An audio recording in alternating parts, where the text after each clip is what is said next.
Trichoderma ഉണ്ടാക്കാനാണ് പോകുന്നത്. Trichoderma കൂട്ടുവളം. അപ്പോൾ അതിൽ 90 കിലോ ചാണകപ്പൊടി നമ്മൾ ഇട്ടിട്ടുണ്ട്. ഇനി അതിൻ്റെ കൂടെ വേപ്പും പുണ്ണാക്ക്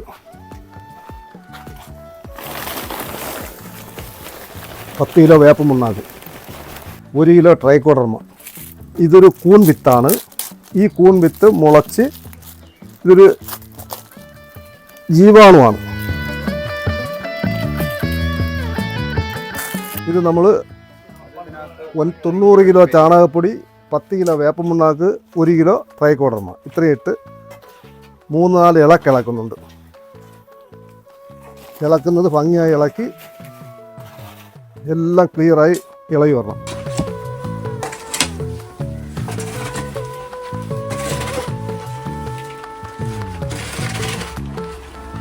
ഇത് വെള്ളം ട്രൈക്കോഡർമയ്ക്ക് പരുവത്തിന് കണക്കാക്കി വെള്ളം തളിച്ച് മറിച്ച് നമ്മൾ പിഴിഞ്ഞെടുക്കുമ്പോൾ ഈർപ്പം മാത്രം കൈ തട്ടും. ആ കണക്കിന് കൂട്ടുവളമാക്കി എടുക്കും. ഈർപ്പം മാത്രമേ നിൽക്കുള്ളൂ, മിക്കിരി പോലെ നിൽക്കും. അതിന് മറിച്ച് എല്ലാം കൂട്ട് ആക്കിയിട്ടും കൊണ്ട് തിരിച്ച് അതിനെ പേപ്പറോ ചണച്ചാക്കോ ഇട്ട് മൂടി അതിൻ്റെ പുറത്ത് 7 ദിവസം സ്പ്രേ ചെയ്ത് വെള്ളം അടിക്കും.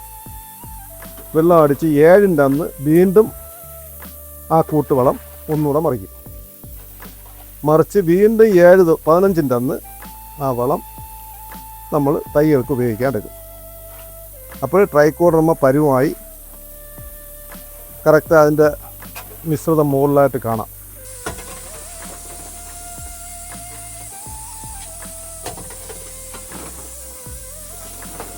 നമ്മൾ കൂട്ടുവളമാക്കിയല്ലോ, കൂട്ടുവളമാക്കി കൂന കൂട്ടി വെച്ചു.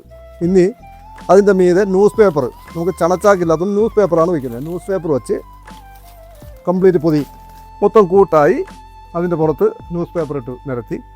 ഇനി ഇതിൻ്റെ പുറത്ത് നമ്മൾ വീണ്ടും വെള്ളം അടിക്കുകയാണ്.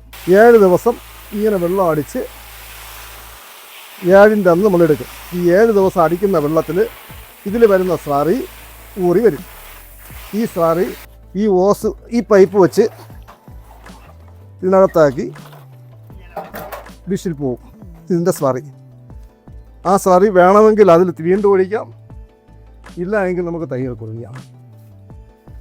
ഇതാണ് ചെയ്തുകൊണ്ടിരിക്കുന്നത്.